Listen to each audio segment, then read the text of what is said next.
नमस्कार दोस्तों, आपका आरजे जी के क्लासेज में हार्दिक स्वागत है। तो दोस्तों, जैसा कि हम राजस्थान की एसआई भर्ती के प्रैक्टिस सेट कर रहे थे, तो आज हमारा दूसरा प्रैक्टिस सेट है।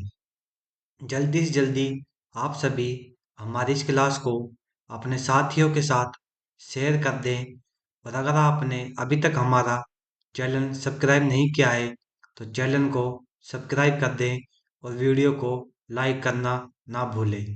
तो देखिए आज का पहला प्रश्न कि निम्नलिखित में से कौन सी विशेषता बारडोली के मंदिर की नहीं है? कि नारी का सुंदर अंकन, स्तंभों पर उत्कीर्ण कला, सादगीपूर्ण छतें या पंचायतन शैली। तो दोस्तों, इसका कमेंट बॉक्स में आंसर बताइए क्या होगा कि निम्न में से कौन सी विशेषता बारडोली के मंदिर की नहीं है? तो दोस्तों, इसका राइट आंसर होगा पंच वो सादगीपूर्ण छतें। थर्ड ऑप्शन इसका राइट आंसर हो जाएगा, सादगीपूर्ण छतें बारडोली की मंदिर की विशेषता नहीं है।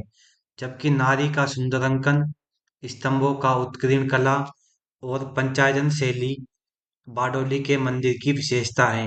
तो थर्ड ऑप्शन इसका राइट आंसर हो जाएगा, सादगीपूर्ण छतें बारडोली की मंदिर की विशेषता नहीं है। देखिए अगला नेक्स्ट।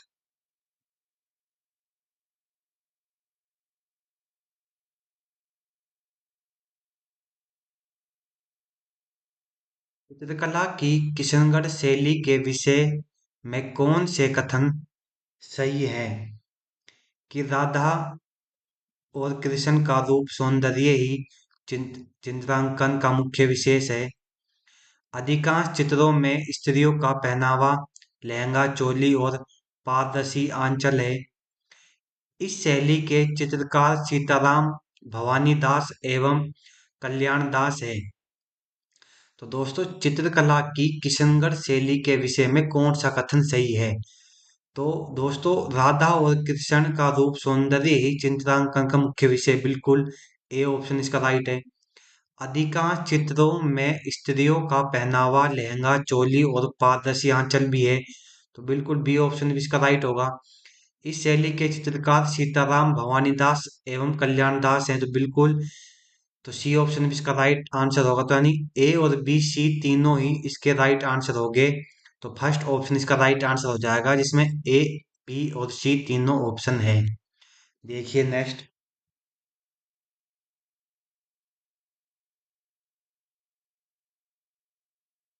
होली के अवसर पर नेहान का आयोजन निम्न में से कहाँ किया जाता है? भिनाई में, बेवार में, सांगोद में या श्री महावीर जी। तो दोस्तों, इसका कमेंट बॉक्स में आंसर बताइए क्या होगा कि होली के अवसर पर न्याण का आयोजन कौन से स्थान पर किया जाता है? तो दोस्तों, इसका राइट आंसर होगा सांगोद। सांगोद में होली के अवसर पर निहाण का आयोजन किया जाता है। तो थर्ड ऑप्शन इसका राइट आंसर हो जाएगा, सांगोद। देखिए नेक्स्ट। रामानंद के संदर्भ में निम्नांकित कथनों पर विचार कीजिए कि निम्न में से सही कौन से हैं? संत पीपा के निवेदन पर रामानंद राजस्थान आए थे। तो बिल्कुल सही है कि जो संत पीपा के निवेदन पर रामानंद राजस्थान में आए थे। रामानंद का प्रभाव राजस्थान में व्यापक रूप से दिखाई नहीं देता है। तो बिल्कुल बी ऑप्शन इसका रॉन्ग आंसर होगा कि रामानंद का प्रभाव राजस्थान में व्यापक रूप से नहीं दिखाई देता, बल्कि दिखाई देता है। तो इसका राइट आंसर हो जाए केवल ए सत्य है। तो फर्स्ट ऑप्शन इसका राइट आंसर हो जाएगा कि संत पीपा के निवेदन पर रामानंद राजस्थान में आए थे।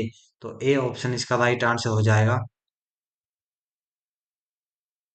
देखिए, जैसलमेर के लोक संगीत में प्रमुख रूप से कौन सा ख्याल गाया जाता है? कि महेंद्रारी ख्याल, हेला, तुरा कलंगी, कुंचामणि। तो जैसलमेर के लोक संगीत में प्रमुख रूप से कौन सा ख्याल गाया जाता है? तो दोस्तों कमेंट बॉक्स में इसका राइट आंसर बताइए क्या होगा। कि जैसलमेर के लोक संगीत में प्रमुख रूप से महेंद्रारी ख्याल गाया जाता है। तो फर्स्ट ऑप्शन इसका राइट आंसर हो जाएगा, महेंद्रारी ख्याल इसका राइट आंसर हो जाएगा दोस्तों। देखिए नेक्स्ट, निम्नलिखित में कौन सा युग्म सुमेलित नहीं है। एक तरफ ग्रंथ है जबकि एक तरफ लेखक है।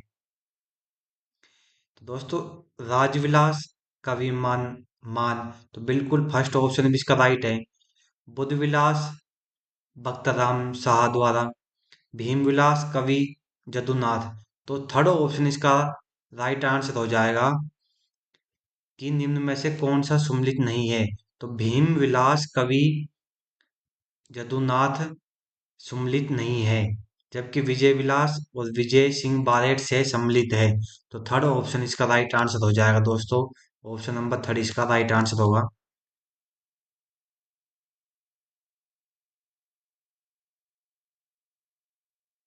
राजस्थान के राज्यपाल को पहचानिए जिनकी पदावधि में राष्ट्रपति शासन वापस लेने की घोषणा दो अवसरों पर जारी की गई। वेदपाल त्यागी, रघु तिलक, एम चन्ना रेड्डी या धनिक लाल मंडल। तो राजस्थान के राज्यपाल को पहचानिए जिनकी पदावधि में राष्ट्रपति शासन वापस लेने की पद घोषणा दो अवसरों पर जारी की गई थी। तो दोस्तों रघु कुल तिलक राज्यपाल जिनकी पदावधि में राष्ट्रपति शासन वापस लेने की पद घोषणा दो अवसरों में जारी की गई थी। तो उस टाइम रघुकुल तिलक राज्यपाल थे। तो सेकंड ऑप्शन इसका राइट आंसर हो जाएगा, रघु रघुकुल तिलक। राजस्थान के राज्यपाल को पहचानिए जिनकी पदावधि में राष्ट्रपति शासन लगाने और हटाने की उद्घोषणा जारी की गई। कि पूर्णानंद, रघुकुल तिलक, एम चन्ना रेड्डी या देवपाल त्यागी। तो राजस्थान के राज्यपाल को पहचाने कि वे कौन सा राज्यपाल है जिनकी पदावधि में राष्ट्रपति शासन लगाने और हटाने की पदघोषणा जारी की। तो दोस्तों वे भी रघुकुल तिलक ही होगा। तो सेकंड ऑप्शन इसका राइट आंसर हो जाएगा कि रघुकुल तिलक राज्यपाल के शासनकाल में पदावधि में राष्ट्रपति शासन लगाने और हटाने की उद्घोषणा जारी की थी।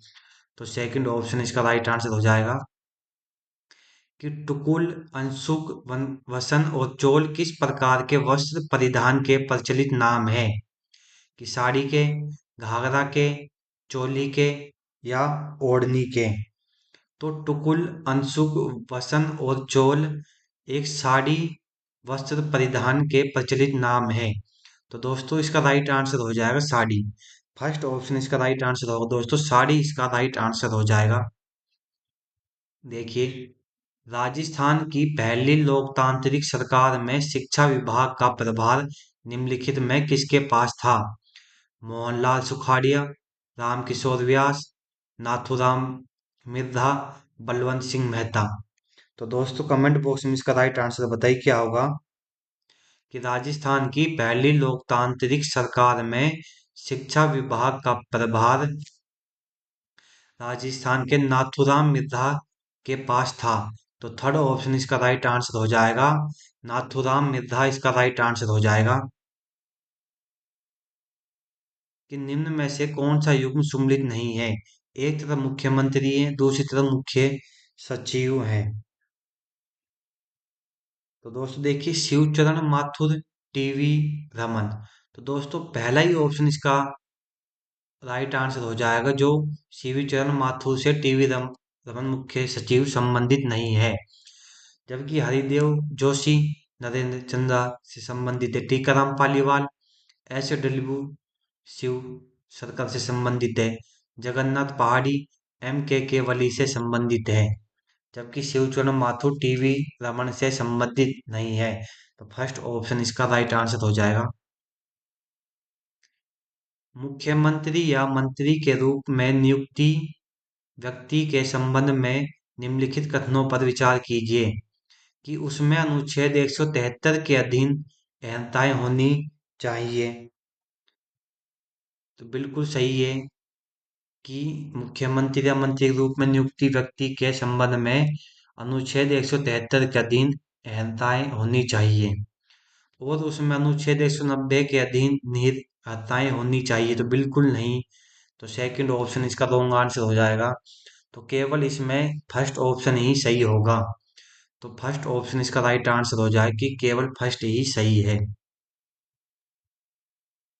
कि राजस्थान राज्य मानव अधिकार आयोग के संबंध में त्रुटिपूर्ण कथन को पहचानिए। कि यह एक स्वायत्त शासी निकाय है, इसके पास सिविल कोर्ट की सभी शक्तियां हैं, इसका अपना अन्वेषण दल है, ये राजस्थानी भाषा में भी परिवेदना ग्रहण करता है। तो राजस्थान राज्य मानव अधिकार आयोग के संबंध में त्रुटिपूर्ण कथन है कि यह राजस्थान यह राजस्थानी भाषा में भी परिवेदना ग्रहण करता है। तो फोर्थ ऑप्शन इसका राइट आंसर हो जाएगा। प्रशासन और संस्थापन के लिए ग्राम पंचायत की स्थायी समिति का पदन अध्यक्ष कौन होता है? सरपंच, उप सरपंच, ग्राम विकास अधिकारी या प्रधान? प्रशासन और संस्थापन के ग्राम पंचायत की स्थायी समिति का पदन का अध्यक्ष सरपंच होता है। तो दोस्तों फर्स्ट ऑप्शन इसका राइट आंसर हो जाएगा कि प्रशासन और संस्थापन के लिए ग्राम पंचायत की स्थायी समिति का पदन अध्यक्ष सरपंच होता है। राजस्थान लोक सेवा आयोग के किसी सदस्य को पद से हटाने के संबंध में किन कथनों पर विचार करना चाहिए? कि उच्चतम न्यायालय द्वारा मामले की जांच कर सकारात्मक रिपोर्ट करने के पश्चात किसी सदस्य को केवल कदाचार के आधार पर ही राष्ट्रपति के आदेश से हटाया जा सकता है। तो बिल्कुल सही है कि जब उच्चतम न्यायालय द्वारा मामले की जांच की जाती है तो सकारात्मक रिपोर्ट के द्वारा ही उस सदस्य को केवल कदाचार के आधार पर राष्ट्रपति द्वारा के आदेश पर हटाया जा सकता है। तो फर्स्ट ऑप्शन इसका राइट है। राष्ट्रपति किसी सदस्य को आदेश द्वारा सीधे हटा सकता है यदि राष्ट्रपति की राय में मानसिक या शारीरिक शैथिल्य के कारण यह अपने पद पर बने रहने के अयोग्य है। तो बिल्कुल सेकंड ऑप्शन भी इसका राइट आंसर होगा। तो फर्स्ट और सेकंड इसका राइट आंसर है, यानी थर्ड ऑप्शन इसका राइट आंसर हो जाए कि फर्स्ट और सेकंड दोनों ही सही है।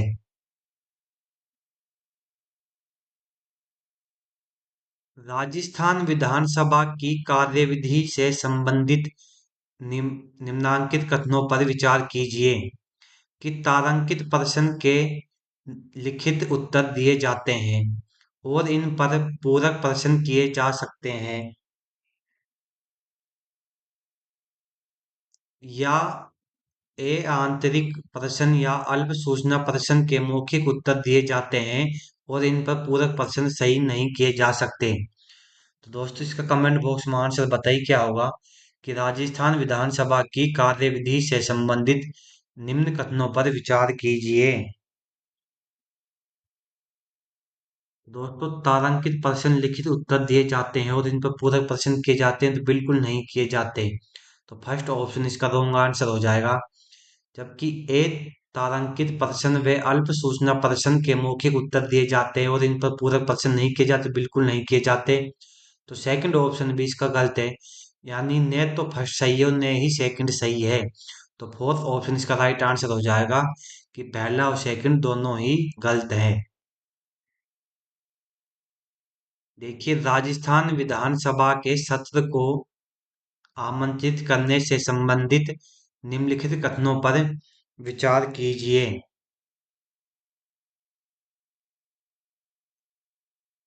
कि जब सभा के किसी सत्र को आमंत्रित किया जाता है तो अध्यक्ष प्रत्येक सदस्य को ऐसी तारीख या समय स्थान की सूचना देगा जो राज्यपाल द्वारा सभा की बैठक बुलाने के नियत किए गए और वह राजपत्र में एक विज्ञप्ति प्रकाशित करवाए, तो बिल्कुल नहीं।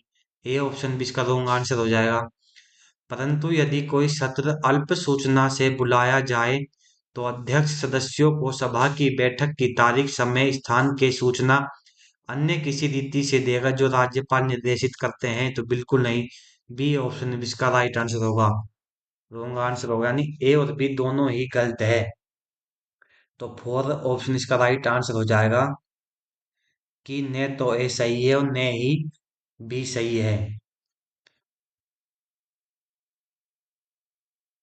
प्रोफेसर प्रशांत चंद्र महालिनोबिस की जयंती के उपलक्ष्य में 19वां राज्य स्तरीय सांख्यिकी दिवस और कहाँ मनाया गया?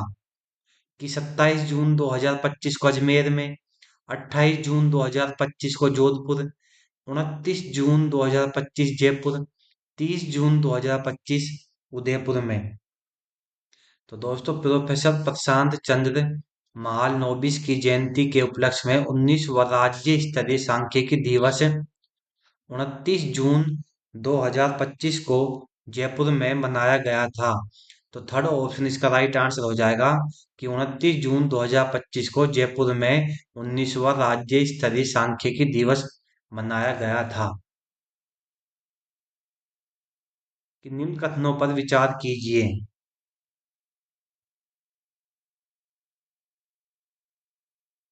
कि राजस्थान की समृद्ध लोक परंपराओं और ग्रामीण खेल विरासत को राष्ट्रीय पहचान दिलाने के लिए राष्ट्रीय ऊंट दौड़ चैंपियन 2025 का प्रथम संस्करण जुलाई 2025 में पुष्कर में आयोजित किया गया था। तो दोस्तों, बिल्कुल फर्स्ट ऑप्शन राइट होगा कि राजस्थान की समृद्ध लोक परंपराओं और ग्रामीण खेल विरासत को राष्ट्रीय पहचान दिलाने के लिए राष्ट्रीय ऊंट दौड़ चैंपियन 2025 का प्रथम संस्करण जुलाई 2025 में पुष्कर में आयोजित किया गया था। सेकंड देखिए कि यह आयोजन कैमलिडियस स्पोर्ट्स इंडिया के फेडरेशन और राजस्थान ऊंट दौड़ संघ के संयुक्त तत्वावधान में आयोजित किया गया। तो बिल्कुल सेकंड ऑप्शन भी इसका राइट आंसर होगा। तो यानी फर्स्ट और सेकंड दोनों सही है। तो थर्ड ऑप्शन इसका राइट आंसर हो जाएगा कि फर्स्ट और सेकंड दोनों सही है। राजस्थान में स्थापित देश के पहले राजकीय बालिका सैनिक स्कूल का नाम निम्नलिखित में किसके नाम पर रखा गया? कि राम देवी जगदीश डाटा, राम देवी राम नारायण दाठी, करणी माता या माँ जालपा देवी। तो राजस्थान में स्थापित देश के पहले राजकीय बालिका सैनिक स्कूल का नाम रामदेवी रामनारायण राठी के नाम पर रखा गया था। तो सेकंड ऑप्शन इसका राइट आंसर हो जाएगा कि रामदेवी रामनारायण राठी के नाम पर राजस्थान में स्थापित देश के पहले राजकीय बालिका सैनिक स्कूल का नाम रखा गया।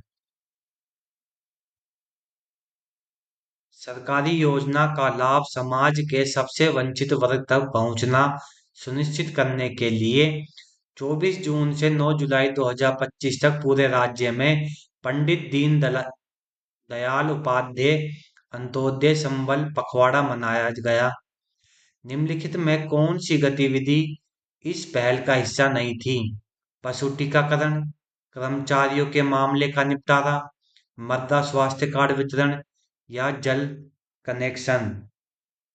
तो दोस्तों, इससे संबंधित क्रियाविधि कर्मचारियों के मामले का निपटारा नहीं था। तो सेकंड ऑप्शन इसका राइट आंसर होगा कि कर्मचारियों के मामले का निपटारा इस गतिविधि के पहले पहल का हिस्सा नहीं था।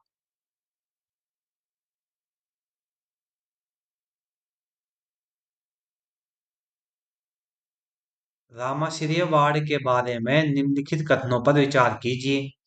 14 मार्च 2024 से बुजुर्गों के स्वास्थ्य की उचित देखभाल और अस्पताल अस्पतालों में सम्मानजनक उपचार हेतु राज्य के जिला अस्पतालों में रामाश्रय वार्डों का शुभारंभ किया गया।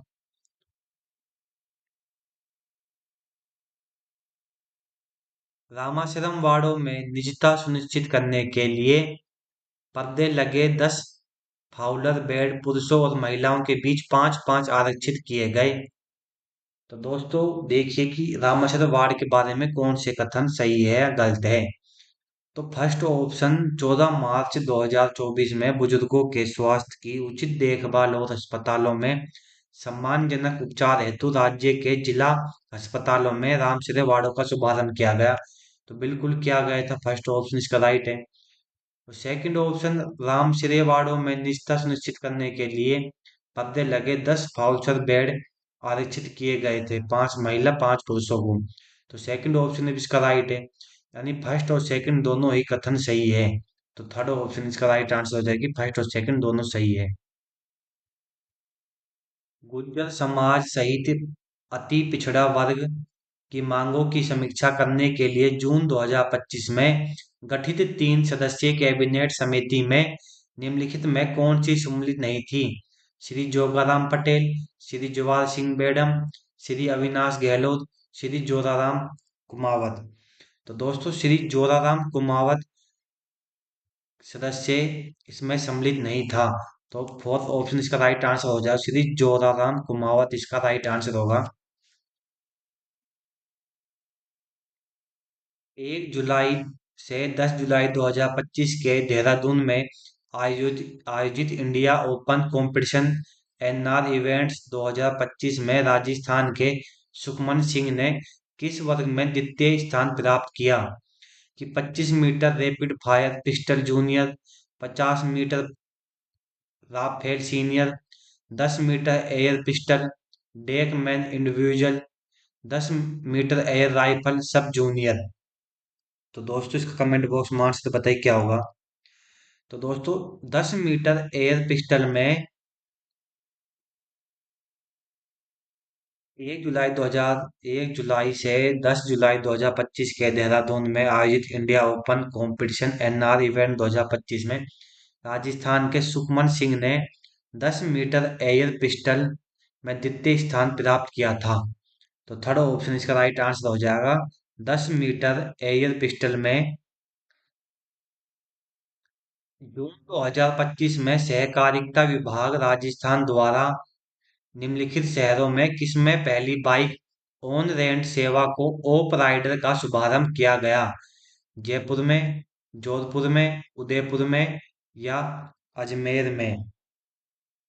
तो दोस्तों, उदयपुर में जून 2025 में सहकारिता विभाग द्वारा राजस्थान के जय उदयपुर शहरों में पहली बाइक ऑन रेंट सेवा को ऑफ राइड का शुभारंभ किया गया था। तो उदयपुर इसका राइट आंसर हो जाएगा। प्रो कबड्डी लीग सीजन 12 में राजस्थान के खिलाड़ियों के संबंध में किन कथनों पर विचार करना चाहिए? कि राजस्थान के 10 खिलाड़ी मौजूदा सीजन में भाग ले रहे थे? तो बिल्कुल नहीं, ऑप्शन फर्स्ट इसका रॉन्ग हो जाएगा। जयपुर पिंक पैंथर्स द्वारा 1.38 करोड़ में खरीदे गए सचिन तेवर नीलामी में राजस्थान के दूसरे सबसे महंगे खिलाड़ी थे। तो तो बिल्कुल नहीं, सेकंड भी इसका रॉन्ग आंसर हो जाएगा। यानी न तो फर्स्ट सही है और न ही सेकंड सही है। तो फोर्थ ऑप्शन इसका राइट आंसर होगा कि फर्स्ट और सेकंड दोनों ही गलत हैं। देखिए कौन सा सम्मिलित नहीं है, महासागर और सीमावर्ती सागर। कि दक्षिणी प्रशांत बेंडा सागर, आर्कटिक काला सागर, अंटार्कटिक बेरिंग सागर। तो दोस्तों, थर्ड ऑप्शन इसका राइट आंसर हो जाएगा, जो अंटार्कटिक बेरिंग सागर से संबंधित नहीं है। तो थर्ड ऑप्शन इसका राइट आंसर हो, जबकि उत्तरी प्रशांत सुलू सागर से संबंधित है। राजस्थान की शाहनूर अली की हाल की उपलब्धि के बारे में निम्नलिखित कथनों पर विचार कीजिए। उन्होंने अंडर 12 मिनी जूनियर वर्ग में राष्ट्रीय तलवारबाजी चैंपियन में स्वर्ण पदक जीता। तो बिल्कुल सही है कि उन्होंने अंडर 12 मिनी जूनियर वर्ग में राष्ट्रीय तलवारबाजी में चैंपियन स्वर्ण पदक जीता था। और सेकंड, ये प्रतियोगिता 5 से 7 जुलाई 2025 तक महाराष्ट्र के नासिक में आयोजित की गई। तो बिल्कुल सेकंड ऑप्शन इसका राइट आंसर होगा, यानी फर्स्ट और सेकंड दोनों ही सही है।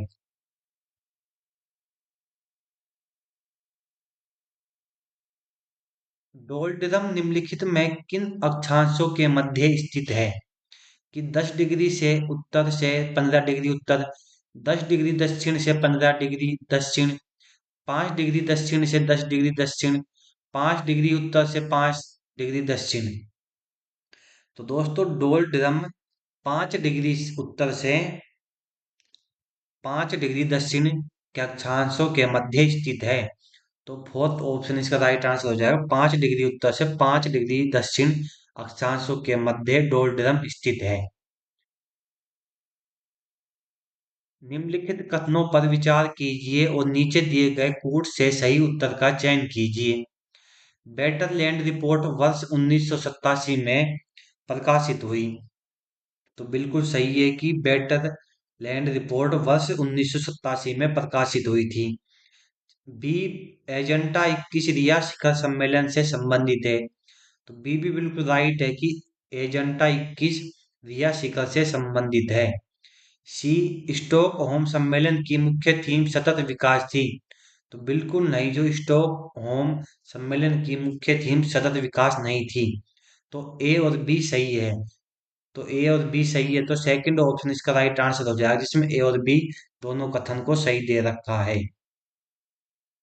निम्नलिखित में से देशों का कौन सा समूह 2025 तक उनकी कुल जनसंख्या के अनुसार अवरोही क्रम से सही ढंग से व्यवस्थित है? कि Indonesia, Bangladesh, Pakistan, Pakistan, Indonesia, Nigeria, Indonesia, Nigeria, Pakistan, Indonesia, Pakistan, Nigeria. तो दोस्तों समूह 2025 में उनकी कुल जनसंख्या के अवरोही क्रम में सही ढंग से व्यवस्थित है। तो इंडोनेशिया, पाकिस्तान और नाइजीरिया, पहले स्थान पर इंडोनेशिया, फिर पाकिस्तान, फिर नाइजीरिया स्थित है। तो फोर्थ ऑप्शन इसका राइट आंसर हो जाएगा कि निम्नलिखित में कौन सा सम्मिलित नहीं है? कि किम्बल पठार ऑस्ट्रेलिया में स्थित है दोस्तों। बोल बोलीविया पठार दक्षिण अमेरिका में स्थित है। कंटंगा पठार अफ्रीका में स्थित है, जबकि तासली पठार एशिया में स्थित नहीं है। तो फोर्थ ऑप्शन इसका राइट आंसर हो जाएगा कि तासिला पठार एशिया में स्थित नहीं है। अक्टूबर तथा नवंबर में तमिलनाडु के ऊपरी तट पर वर्षा होती है। दक्षिणी पूर्वी व्यापारिक पवनों के कारण, पश्चिमी दबाव के कारण, पूर्वी अवदाब व अंत्य उष्णकटिबंधीय अभिसरण के खिसकाव के कारण, या दक्षिणी पश्चिमी व्यापारिक पवनों के कारण। तो दोस्तों अक्टूबर और नवंबर में तमिलनाडु के ऊपरी तट पर वर्षा होती है। तो वह वर्षा पूर्वी अवदाब एवं अंत्य उष्णकटिबंधीय अभिसरण के खिसकाव के कारण वहां पर वर्षा होती है। तो थर्ड ऑप्शन इसका राइट आंसर हो जाएगा कि अक्टूबर नवंबर में तमिलनाडु के ऊपरी तट पर वर्षा पूर्वी अवदाब एवं अंत्य उष्णकटिबंधीय अभिसरण के खिसकाव के कारण होती है। निम्नलिखित कथनों के आधार पर नदी की पहचान कीजिए। कि भारत यह हिमालय की नदियों में सबसे पश्चिमी है। इसका उद्गम बोखरचू के निकट एक हिमनद है। इसे सिंगी खंबान के रूप में भी जाना जाता है। लद्दाख श्रेणी को काटते हुए ये एक दर्शनीय महाखड़े गाज का निर्माण करती है। तो ये कौन सी नदी है? सतलज, खुर्म, सिंधु या रावी? तो दोस्तों ये सिंधु नदी है। तो सिंधु नदी इसका राइट आंसर हो जाएगा।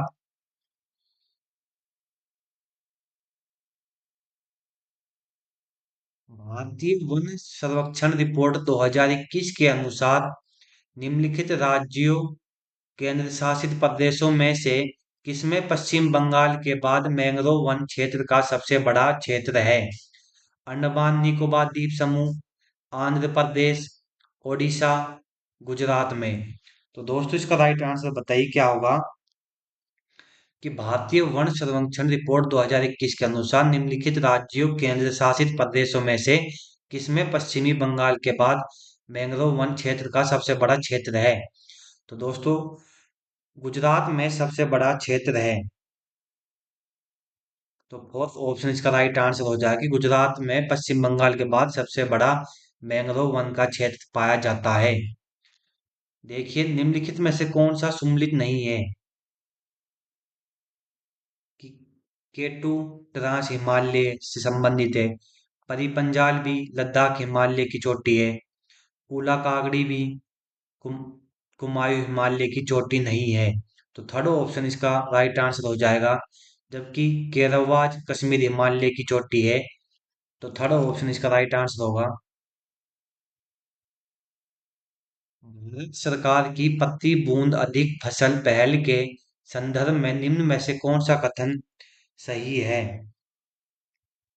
कि यह पहले पानी की दक्षता बढ़ाने की प्रधानमंत्री कृषि सिंचाई योजना पीएम का एक घटक है। तो बिल्कुल ए ऑप्शन इसका राइट आए है कि ये पहल पानी की दक्षता बढ़ाने की प्रधानमंत्री कृषि सिंचाई योजना का एक घटक है। तो बिल्कुल सही है। बी, प्रति बूंद अधिक फसल पहल के अंतर्गत कृषकों को सूक्ष्म सिंचाई की स्थापना के लिए परियोजना लागत के 50% की वित्तीय सहायता प्रदान की जाती है। तो बिल्कुल नहीं की जाती है। तो बी ऑप्शन इसका रॉन्ग आंसर हो जाएगा। यानी केवल ए ही ऑप्शन इसका राइट आंसर होगा।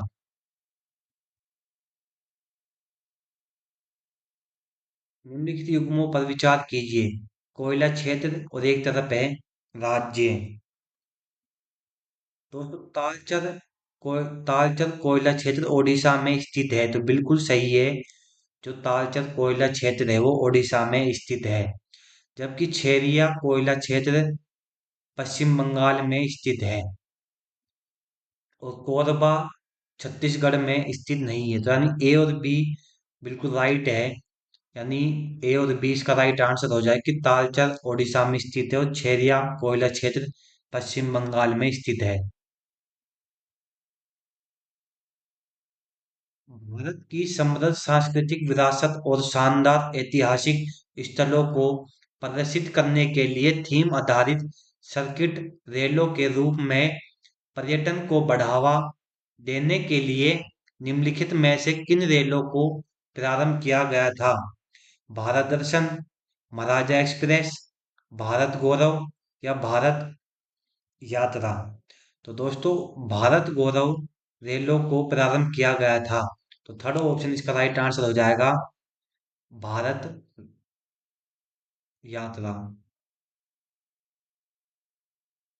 भारत के कपड़ा उद्योग के संबंध में निम्नलिखित में कौन सा कथन सही नहीं है? कि भारत जूट का एक प्रमुख उत्पादक है और कपास रेशम और मानव निर्मित फाइबर उत्पादन में विश्व में दूसरे स्थान पर है। तो बिल्कुल ए सही है कि भारत जूट का एक प्रमुख उत्पादक है और कपास रेशम और मानव निर्मित फाइबर उत्पादन में विश्व में दूसरा स्थान प्राप्त करता है। बी, भारत कपड़ा और परिधान का तीसरा सबसे बड़ा निर्यातक है और इस क्षेत्र में वैश्विक व्यापार में इसकी हिस्सेदारी लगभग 6% है। तो बिल्कुल नहीं। तो बी ऑप्शन इसका रॉन्ग आंसर हो जाएगा। भारत के कुल व्यापारिक निर्यात में हस्तलिपि सहित कपड़ा और परिधान की हिस्सेदारी वित्तीय वर्ष 2026 में लगभग 8% रही है। तो बिल्कुल 8% रही है। तो ए और सी ऑप्शन इसका राइट आंसर होगा कि केवल ए और सी ही इसका राइट आंसर है।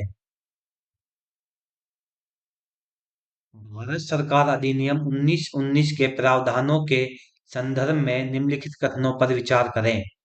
भारत में एक लोक सेवा आयोग की स्थापना की जाएगी जिसमें 5 से अधिक सदस्य नहीं होंगे, जिनमें एक अध्यक्ष होगा जिसे परिषद में राज्य सचिव द्वारा नियुक्त किया जाएगा।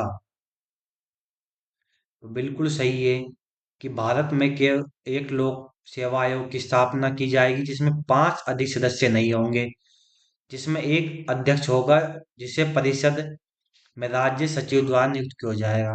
सेकंड, लोक सेवा आयोग का प्रत्येक सदस्य 4 वर्ष तक पद पर रहेगा तथा उसे पूर्ण नियुक्ति नहीं किया जा सकेगा।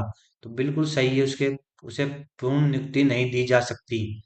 तो केवल इसमें फर्स्ट ऑप्शन ही सही होगा। देखिए नेक्स्ट,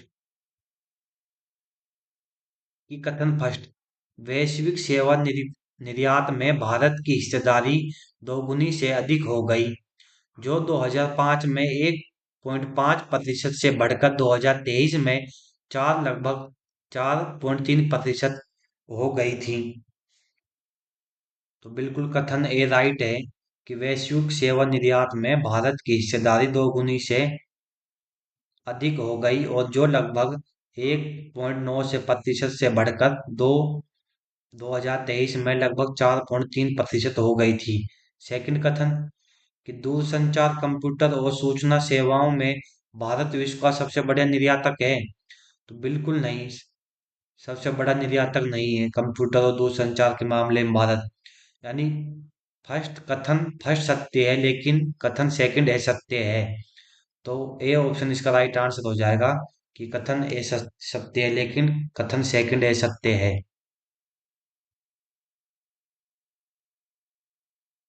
निम्नलिखित राजनीतिक सिद्धांतों पर विचार कीजिए और उनमें से उन सिद्धांतों को ढूंढिए जिन पर संविधान सभा में अंबेडकर अविश्वास प्रकट करते हैं। ग्राम स्तरीय पद सोपान, पृथक निर्वाचन क्षेत्र, नेतृत्व पूजा, सामाजिक न्याय की आरंभिक स्थितियों के रूप में लोकतंत्र। तो दोस्तों, इस राजनीतिक सिद्धांतों पर विचार कीजिए और उनमें से उन सिद्धांतों को ढूंढिए जिन पर संविधान सभा में अंबेडकर अंबेडकर ये विश्वास प्रकट करते हैं। तो दोस्तों, कमेंट बॉक्स में इसका राइट आंसर बताइए क्या होगा। तो ग्राम स्तरीय पद पोषण पर ये विश्वास प्रकट करते थे, तो फर्स्ट ऑप्शन सही है। और नेतृत्व पूजा पर भी वे ये विश्वास प्रकट करते थे, तो फर्स्ट और सेकंड इसका राइट आंसर हो जाएगा। नहीं, सेकंड ऑप्शन इसका राइट आंसर है, जिसमें केवल फर्स्ट और थर्ड ऑप्शन दे रखा है। देखिए, सूची वन और सूची दो को मैं सही का मिलान कीजिए। एक तरफ भारत शासन अधिनियम 1935 की भाग संख्या है, दूसरी तरफ विषय वस्तु है। तो दोस्तों देखिए, भाग संख्या 8।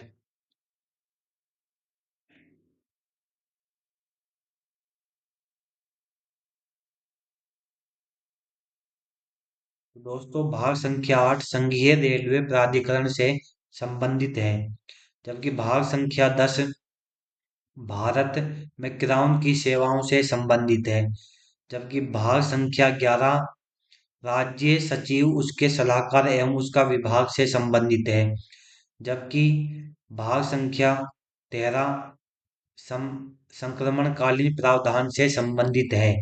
तो यानी ए का थर्ड ऑप्शन, बी का फर्स्ट ऑप्शन, सी का फोर्थ और डी का सेकंड ऑप्शन है। तो यानी ये सेकंड ऑप्शन इसका राइट आंसर हो जाएगा। देखिए नेक्स्ट,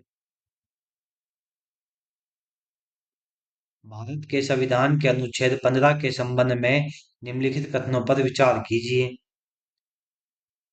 कि अनुच्छेद 15 फर्स्ट राज्य और व्यक्तियों को केवल धर्म, मूल्यवान जाति, लिंग या जन्म स्थान के आधार पर भेदभाव करने से रोकता है। तो बिल्कुल नहीं। अनुच्छेद 15(5) 93 संविधान संशोधन अधिनियम 2006 द्वारा जोड़ा गया था, जो राज्य सरकार द्वारा सहायता प्राप्त सभी निजी शिक्षण संस्थानों में प्रवेश से संबंधित विशेष प्रावधान करता है। तो बिल्कुल नहीं। न तो फर्स्ट सही है और न ही सेकंड सही है। तो फोर्थ ऑप्शन इसका राइट आंसर हो जाएगा दोस्तों, कि ना तो फर्स्ट ऑप्शन सही है ना ही सेकंड सही है। देखिए, निम्नलिखित में से किस वाद में भारत के उच्चतम न्यायालय ने भारत के संविधान की उद्देशिकों में समाजवादी शब्द शामिल किए जाने पर यह माना कि इससे न्यायालय को उद्योगों के राष्ट्रीयकरण और राज्य स्वामित्व के पक्ष में अधिक से अधिक झुकाव रखने में मदद मिलेगी। कि डीसी नकरा बनाम भारत संघ अधिनियम 1983, एल्सेवियर बनाम भारत संघ 1979, भारत संघ बनाम रामचंद्र संभाजी 1981, या योगेश भारद्वाज बनाम उत्तर प्रदेश राज्य 1991।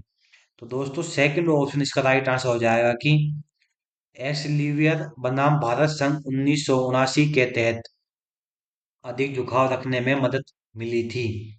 तो सेकंड ऑप्शन इसका राइट आंसर होगा कि भारत के संविधान के निम्नलिखित में से किस अनुच्छेद के अनुसरण में भारत की संसद ने ग्रेजुटी भुगतान अधिनियम 1972 पारित किया? 46 के, 41 के, 42 के या 39 के? भारत के संविधान के निम्नलिखित में से किस अनुच्छेद के अनुसरण में भारत की संसद ने ग्रेजुटी भुगतान अधिनियम 1972 पारित किया था? तो 42वें अनुच्छेद के अनुसार ग्रेजुटी भुगतान अधिनियम 1972 पारित किया था। तो 42वां अनुच्छेद इसका राइट आंसर होगा। राष्ट्रपति चुनाव 2020-2022 में किस राज्य संघ शासित क्षेत्र की विधानसभा के प्रत्येक सदस्य का मत मूल्य न्यूनतम था? संघ शासित क्षेत्र पुडुचेरी, राष्ट्रीय राजधानी क्षेत्र दिल्ली, सिक्किम या मिजोरम? तो दोस्तों सिक्किम में विधानसभा के प्रत्येक सदस्य का मत मूल्य न्यूनतम था।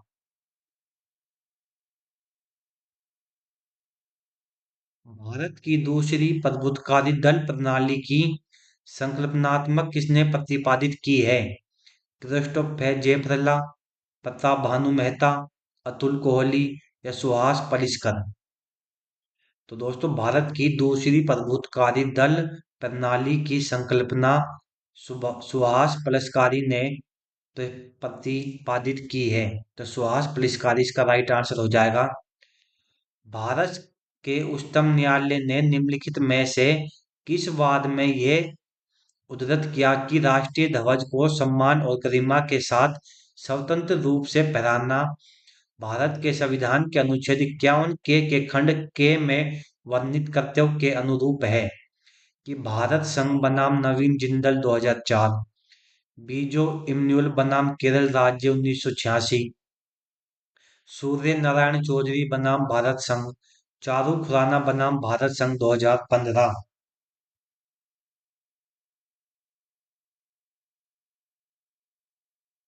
दोस्तों भारत संघ बनाम नवीन जिंदल 2004 के तहत राष्ट्रीय ध्वज को सम्मान और गरिमा के साथ स्वतंत्र रूप से फहराना और भारत के संविधान के अनुच्छेद 51 के खंड के में वर्णित कर्तव्य के रूप में किया गया है। तो फर्स्ट ऑप्शन इसका राइट आंसर। निम्नलिखित विद्वानों में से किसने जवाहरलाल नेहरू की विदेशी नीति को वेस्टफेलिया प्लेस गुटनिरपेक्षता के रूप में चित्रित किया? भरत कर्नाड ने, सी राजमोहन ने, क्रांति वाजपेयी ने या शिव शंकर मेनन ने?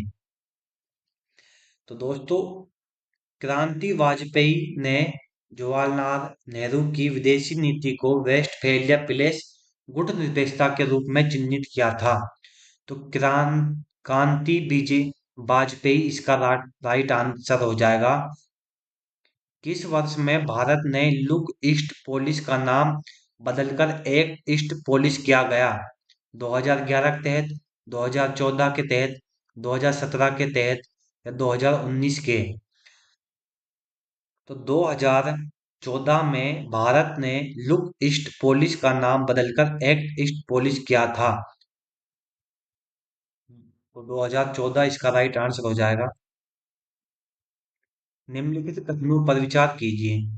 भारत ने संयुक्त राष्ट्र के संपोषित विकास एजेंडा 2030 को सितंबर 2015 में संयुक्त राष्ट्र महासभा में आयोजित सम्मेलन में ग्रहण किया। तो बिल्कुल सही है, ग्रहण किया था। सेकंड, 17 संपोषित विकास उद्देश्य तथा 169 लक्ष्य इस एजेंडा का हिस्सा है। तो बिल्कुल सेकंड ऑप्शन भी सही है कि 17 संपोषित विकास उद्देश्य तथा 169 लक्ष्य इस एजेंडा का हिस्सा है। खुशी से रहे एजेंडा का सार्वभौमिक सिद्धांत था, तो बिल्कुल नहीं। तो यानी केवल फर्स्ट और सेकंड ही सही है। तो थर्ड ऑप्शन इसका राइट आंसर हो जाएगा कि केवल फर्स्ट और सेकंड ही सही है। देखिए नेक्स्ट।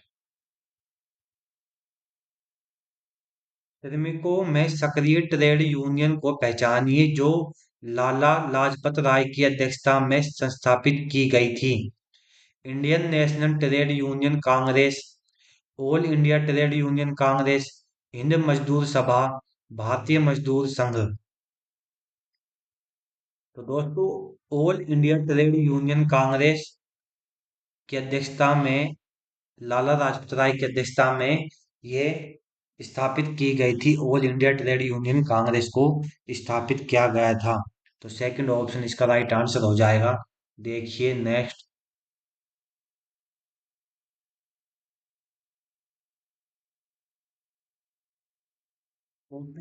जलवायु वर्गीकरण के अनुसार राजस्थान के किस क्षेत्र में BSHW जलवायु प्रकार पाया जाता है? शुष्क प्रदेश में, हाड़ौती पठार प्रदेश में, अर्ध शुष्क प्रदेश में, या उत्तरी मैदानी प्रदेश में। तो कोपेन के जलवायु वर्गीकरण के अनुसार राजस्थान के अर्ध शुष्क प्रदेश में BSHW जलवायु प्रकार पाया जाता है। तो दोस्तों, अर्ध शुष्क प्रदेश इसका राइट आंसर हो जाएगा। यानी ऑप्शन थर्ड इसका राइट आंसर होगा, अर्ध शुष्क प्रदेश। राजस्थान की निम्नलिखित में से किस नदी का उद्गम मध्य प्रदेश से नहीं होता है? पार्वती का, सोम का, काली सिंधी का, या माही का। तो दोस्तों, राजस्थान की सोम नदी का उद्गम मध्य प्रदेश से नहीं होता है। तो थर्ड ऑप्शन इसका राइट आंसर हो जाएगा, सोम नदी इसका राइट आंसर होगा। देखिए, राजस्थान में 2023-24 में श्रेणी, किस श्रेणी के वनों का क्षेत्र कुल वन क्षेत्र का 50% से अधिक था? आरक्षित वन, रक्षित वन, पर्वतीय वन, या अवर्गीकृत वन। तो राजस्थान में 2023-24 में किस श्रेणी के वनों का क्षेत्र कुल वन क्षेत्र का 50% से अधिक था?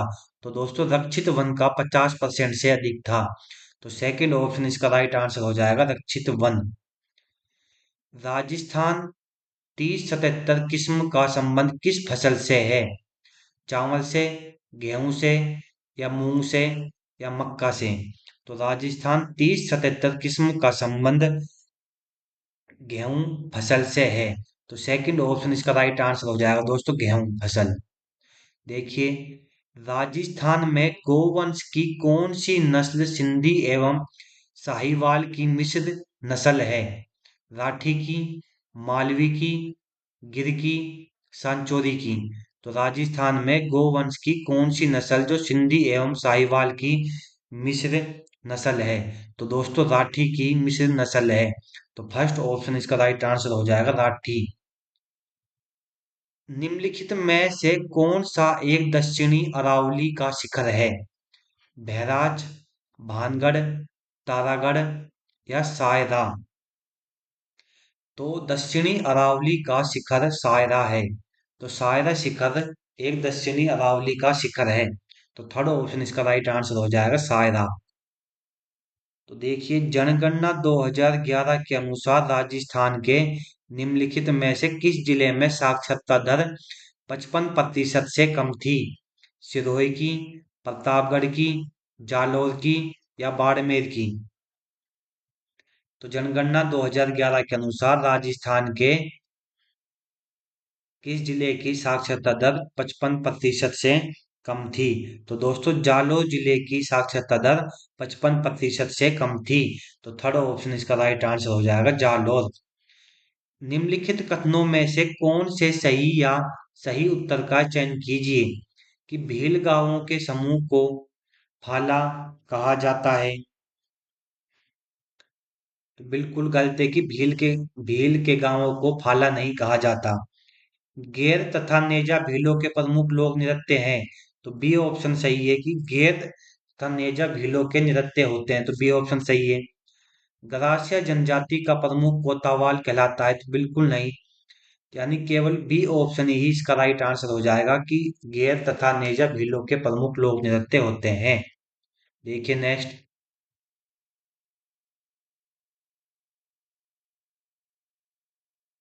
सम्मिलित कीजिए, एक तरफ उद्योग है और उनका स्थान है।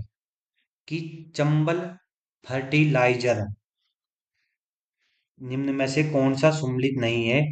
एक तरफ है चंबल फर्टिलाइजर, तो घड़ापन तो बिल्कुल सही है। सल्फ्यूरिक एसिड प्लांट कपासन, तो बिल्कुल सेकंड ऑप्शन इसका राइट आंसर हो जाएगा, जो सम्मिलित नहीं है। सल्फ्यूरिक एसिड प्लांट ही इसका राइट आंसर होगा, जो वहां पर स्थित नहीं है। केप सेटन मीटर जयपुर में स्थित है। राजस्थान टेलीफोन भिवाड़ी में स्थित है। देखिए, निम्नांकित में से किस जिले में नगरीय जनसंख्या में 10 की परिवर्तन दर का प्रतिशत 2001 से 2011 में सर्वाधिक था? कोटा में, अलवर में, दौसा में या राजसमंद में? तो दोस्तों, नगरीय जनसंख्या में 10 की परिवर्तन दर का प्रतिशत 2001 से 2011 में सर्वाधिक था अलवर में। तो थर्ड ऑप्शन इसका राइट आंसर हो जाएगा, अलवर इसका राइट आंसर होगा। देखिए, निम्नलिखित कथनों को पढ़िए और नीचे दिए गए कूट को मिलाइए। बीबी लाल के निर्देशन में गिलकुंड का उत्खनन किया गया था।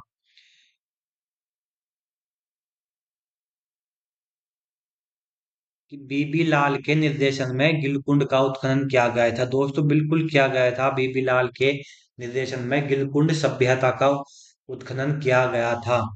जबकि बी वी एन मिश्र के निर्देशन में बालाथल सभ्यता का उत्खनन किया गया। तो बिल्कुल सही है कि बी एन मिश्र के निर्देशन में बालाथल सभ्यता का उत्खनन किया गया था। तो ए और बी दोनों ही ऑप्शन राइट है। तो ए और बी दोनों इसके राइट आंसर हो जाएंगे। देखिए, निम्नलिखित कथनों को पढ़िए और नीचे दिए गए कि कूट से मिलाइए कि सही है कि गलत है। कि विग्रहराज चतुर्थ सेव मतवाली लंबी था। तो बिल्कुल सही है, जो विग्रहराज है वो चतुर्थ सेव मताव लंबी था। बी पृथ्वीराज विजय के अनुसार विग्रहराज चतुर्थ ने एकादशी के दिन पशुवध पर प्रतिबंध लगाया था। तो बिल्कुल सही है कि पृथ्वीराज विजय के अनुसार विग्रहराज चतुर्थ ने एकादशी के दिन पशु वध पर प्रतिबंध लगाया था। तो ए और बी दोनों ही सही हो जाएंगे, तो इसका भी थर्ड ऑप्शन हो जाएगा कि ए और बी दोनों ही सही है। बेराट सभ्यता के संदर्भ में निम्नलिखित कथनों पर विचार कीजिए कि कौन सा सही है या गलत है। तो मान्यता है कि बेराट सभ्यता हूण आकांता मिहिर कुल ने बेराट का विध्वंस किया था। तो बिल्कुल सही है कि हूण आकांता मिहिर कुल ने बेराट का विध्वंस किया था। बी चीनी यात्री युवान चुवांग ने भी अपने यात्रा वृत्तांत में बेराट का उल्लेख किया है। तो बिल्कुल चीनी यात्री ने अपनी यात्रा में बेराट का उल्लेख किया था। तो ए और बी दोनों ही सत्य हो जाएंगे। देखिए नेक्स्ट।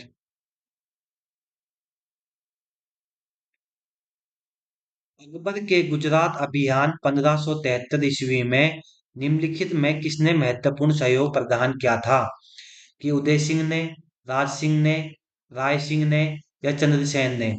तो अकबर के गुजरात अभियान में किस राजा ने सहयोग प्रदान किया था? तो दोस्तों, राय सिंह ने अकबर के गुजरात अभियान में 1573 ईस्वी में सहयोग प्रदान किया था। तो राय सिंह इसका राइट आंसर हो जाएगा। निम्नलिखित में कौन हल्दी घाटी के युद्ध में महाराणा प्रताप की सेना में शामिल था? सालीवान, मानसिंह, जगन्नाथ कछवा या सैयद हासिम बरहा? तो दोस्तों,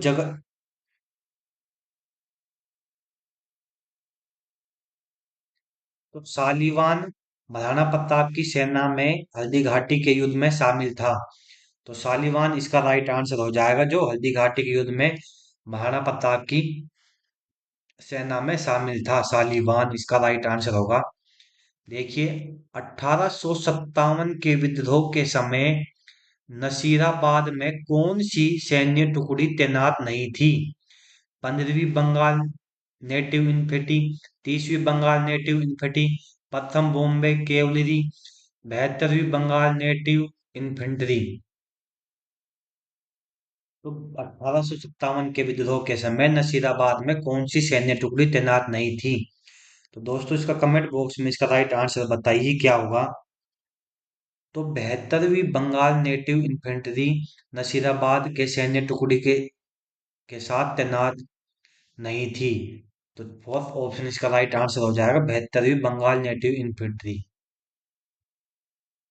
नवीन राजस्थान समाचार पत्र का प्रथम प्रकाशन किस वर्ष हुआ था? 1921 ईस्वी में, 1922 ईस्वी में, 1923 ईस्वी में या 1924 ईस्वी में? तो नवीन राजस्थान समाचार पत्र का प्रथम प्रकाशन 1922 ईस्वी में हुआ था। तो 1922 ईस्वी इसका राइट आंसर हो जाएगा। 1298 ईस्वी में जालोर के निकट काहनदेव ने किन सैन नायकों के अधीन खिलजी सेना को बुरी तरह परास्त किया था? कमालुद्दीन शाहीन, मलिक नाइब एम शम खां, उलुग खां एवं नसरुत खां या आल इन मुलुक खिजिर खां? तो दोस्तों उलुग खां एवं नसरुत खां 1298 ईस्वी में जालोर के निकट काहनदेव ने उलुग खां एवं नसरुत खां सेना नायकों के अधीन खिलजी सेना को बुरी तरह परास्त किया था। जयपुर में प्रजामंडल प्रोग्रेसिव पार्टी 1940 के संस्थापक कौन थे? जमनालाल ब्याज, चिरंजी लाल मिश्र, चिरंजी लाल अग्रवाल या देवी शंकर तिवारी? तो जयपुर में प्रजामंडल प्रोग्रेसिव पार्टी 1940 के संस्थापक चिरंजी लाल अग्रवाल थे। तो चिरंजी लाल अग्रवाल दोस्तों इसका राइट आंसर हो जाएगा। शोभालाल गुप्त ने किस शोभालाल गुप्त ने निम्न में से किस स्थान पर हरिजन सेवाश्रम की स्थापना की थी? हुंडी में, सागवाड़ में, बांसवाड़ा में या हातल में? तो शोभालाल गुप्त ने सागावाड़ में हरिजन सेवाश्रम की स्थापना की थी। तो सागावाड़ दोस्तों इसका राइट आंसर हो जाएगा। निम्नलिखित में से वृहद राजस्थान में समाहित होने वाली किस देशी रियासत का क्षेत्रफल सबसे ज्यादा था? करौली का, डूंगर का, बांसवाड़ा का या बूंदी रियासत का? तो दोस्तों बूंदी रियासत का राजस्थान में समाहित होने वाली बूंदी देशी रियासत राजस्थान का क्षेत्रफल सबसे ज्यादा था। तो बूंदी रियासत का क्षेत्रफल सबसे ज्यादा था। तो फोर्थ ऑप्शन इसका राइट आंसर हो जाएगा बूंदी रियासत।